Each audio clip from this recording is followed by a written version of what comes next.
아까 어떤 의원님 말씀하시던데 저 뒤에 앉아있는 이완규 증인이야말로 윤석열 내란을 마침내 저지른 윤석열을 비호했던 윤석열 변호인이었거든요.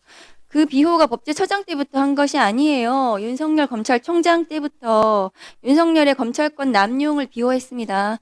징계소송의 대리인이었고요.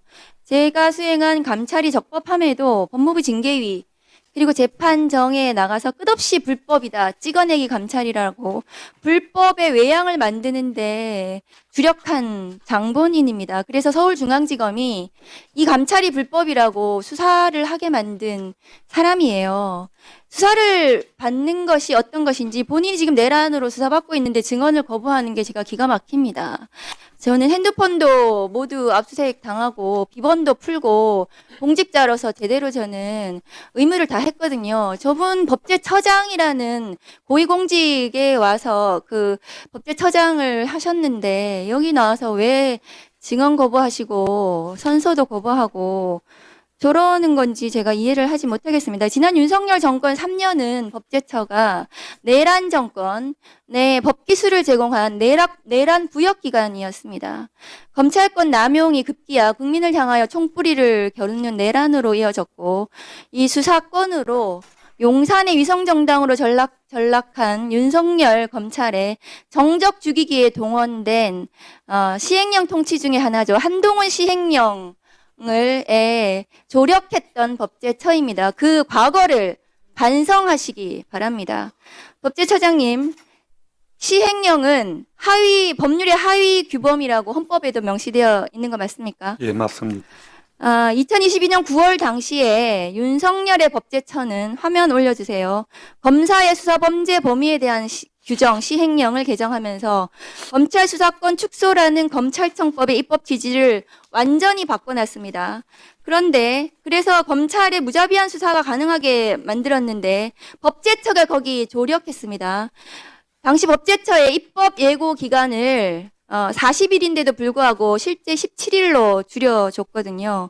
이렇게 법제처 심사를 이 검수원복 시행령, 검찰이 무자비하게 무한대로 정적 죽이기 수사를 할 수 있는 이 시행령을 만드는데 법제처가 조력하셨습니다. 이 시행령은 법제처의 조력으로 무사 통과되고 결국 시행되었습니다. 그리고 수많은 검사들이 이 시행령 하나 믿고 불법 수사, 위법 수사를 자행해 왔습니다. 법원 단계에 가서야 그것이 위법 수사라는 것이 일부 밝혀지기도 했습니다.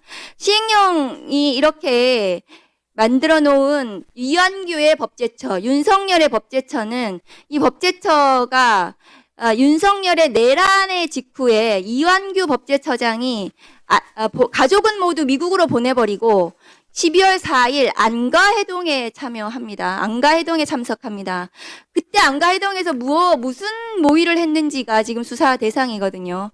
내란 정권에 부역했던 법제처장이 본인은 내란에 또 부역을 한 것입니다. 이 안가해동에 대해서 제대로 수사 받으시기 바랍니다. 다음 거 보여주세요. 그런데 이 이완규 법제처장에 대해서는 지난 4월 8일 당시에 한덕수 권한대행이 대통령 몫으로 헌법재판관으로 지명을 했습니다. 처장님, 예. 대통령 직무대행이 헌법재판관을 지명을 할 수가 있습니까? 법률적으로?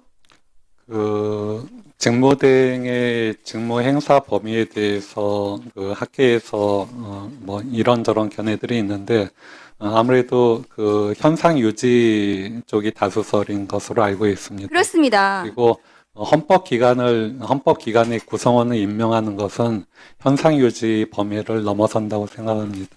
네, 그래서 헌법재판소는 대통령 권한대행의 권한 범위에 대해서 한덕수에 대한 탄핵심판 결정문에서 권한대행이 현상 유지에 그쳐야 되지 이 권한대행이라는 자리가 공직이나 지위가 새롭게 창설되는 것은 아니다 이렇게 분명히 판단해 줬습니다. 그러니까 한덕수 권한대행의 이완규 법제처장 지명은 그동안 본인이 계속 해왔던 윤석열 구하기, 검찰총장 시절부터 했던 탄핵을 막기 위한 윤석열 구하기의 일환이었다고 저는 생각합니다. 법제처장님, 법제처장으로서 지금 한덕수 당시 국무총리가 현재 내란 방조, 나아가서 재판부가 적극 가담한 것으로 공소장 변경을 요구했다고까지 할 정도로 내란에 관여돼 있는 지위에 있었고, 그런 연장선상에서 아마 그 헌법재판소 구성원